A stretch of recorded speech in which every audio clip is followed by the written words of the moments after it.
আসসালামু আলাইকুম বন্ধুরা, আজ আমরা আলোচনা করব একটি জটিল আন্তর্জাতিক বিষয় নিয়ে, ইরান ইসরায়েল সংঘর্ষে চীনের নিরূপ ভূমিকা। আপনারা নিশ্চয়ই লক্ষ্য করেছেন, সাম্প্রতিক ইরান ইসরায়েল সংঘর্ষে চীন কেমন দূরে সরে থেকেছে। এর পিছনে রয়েছে বেশ কিছু গুরুত্বপূর্ণ কারণ, যা আজ আমরা বিস্তারিত জানব। প্রথমেই আসুন দেখি চীনের কূটনৈতিক ভারসাম্যের বিষয়টি। চীন একদিকে ইরানের দীর্ঘদিনের বন্ধু, অন্যদিকে ইসরায়েলের সাথেও তাদের রয়েছে গভীর অর্থনৈতিক ও প্রযুক্তিগত সম্পর্ক। এই দুই দেশের মধ্যে সংঘর্ষে চীন কোনো এক পক্ষে দাঁড়ালে তার জন্য অন্য পক্ষের সাথে সম্পর্ক নষ্ট হওয়ার ঝুঁকি রয়েছে।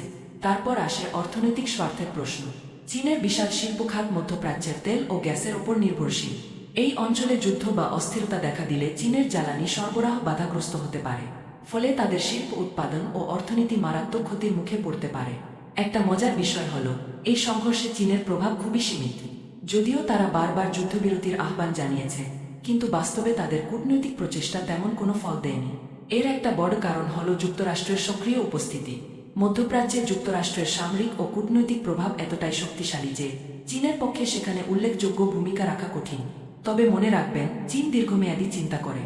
বর্তমান সংঘর্ষে সরাসরি জড়িত না হয়ে তারা হয়তো ভবিষ্যতে মধ্যপ্রাচ্যে আরও বেশি প্রভাব বিস্তারের জন্য প্রস্তুতি নিচ্ছে।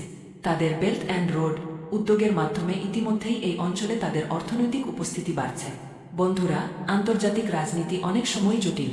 দেখা যাচ্ছে চীন এখন পর্যন্ত একটি সতর্ক ও ভারসাম্যপূর্ণ অবস্থান নিয়েছে, তবে ভবিষ্যতে তারা কি ভূমিকা নেবে তা দেখার বিষয়।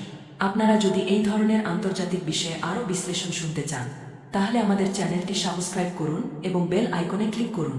আপনাদের মতামত কমেন্ট সেকশনে জানাতে ভুলবেন না। ধন্যবাদ সবাইকে।